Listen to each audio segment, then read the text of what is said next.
क्या सहित क्या तुलना करतु ना सारथी गोटे भिन्न चरित्र था सुर गोटे भिन्न चरित्र था कान शुणा कथा भारी जघन्य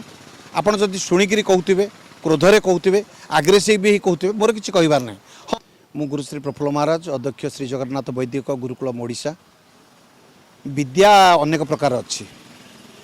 कह जाए शास्त्र कहे सा विद्या या विमुक्त है विद्या हूँ से जहाँ मनीष को मुक्त दिए बाबा अर्थात्राण संबंध में दीर्घ वर्ष धरिक चली दीर्घ वर्ष धरी लोक मैंने प्रसंग में शुणुंट अनेक मीडिया रे जेरा भी करा किंतु भगवान शंकर भगवान गोटे विद्या देइछंती से स्पर्श विद्या बोली कह जाए छुईदेले भल हो जाऊँ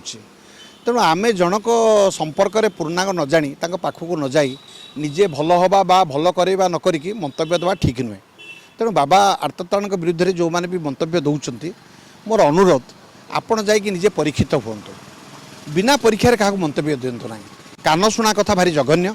आपड़ जदि शुणिकी कहते क्रोधरे कहते आग्रेसिव भी कहते मोर किसी कहबार ना हाँ मुझे ना ये कहीपे लिखापढ़ा केते कौ जहाँ पाठ पढ़ी एजुकेशन कौन कौट से विद्या प्राप्ति हेले अनेक कथा प्रश्न आसीपे किंतु गोटे कथा कहबी जे भगवान जहाँ जो विद्या देते जी जो विद्यार अधिकारी आम न जाणिक सस्ता मंतव्य दवा ना ना क्या सहित क्या तुलना करतु ना सारथी गोटे भिन्न चरित्र था सुर गोटे भिन्न चरित्र था आसाराम बाबू गोटे भिन्न चरित्र आप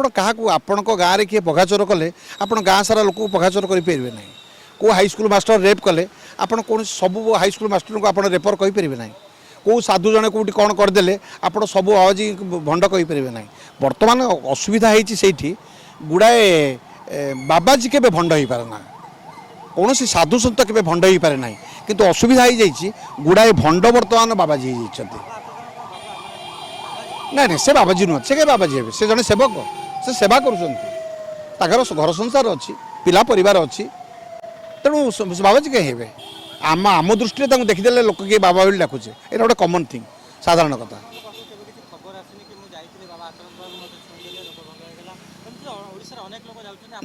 नहीं मु तो सहित सीधा सड़क अनेक थर खंडगिरी महोत्सव में मिसी पुरी में मिसी विभिन्न जगह मिसी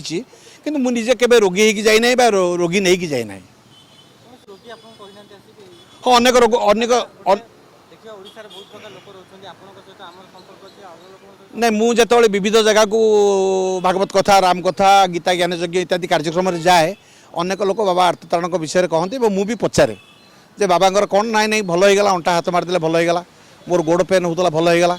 मुझे एत वर्ष है जाइली मेडिकल भल होता से कहते अनुभूति तेणु मुझे केवे परीक्षित नुहे बा क्या सीधा सड़क नहीं परीक्षा करना किंतु शुणीचे कथा हाँ देखा निश्चित भाव में आपण मैंने जो कहते स्वागत करवा निश्चित परीक्षा करवा।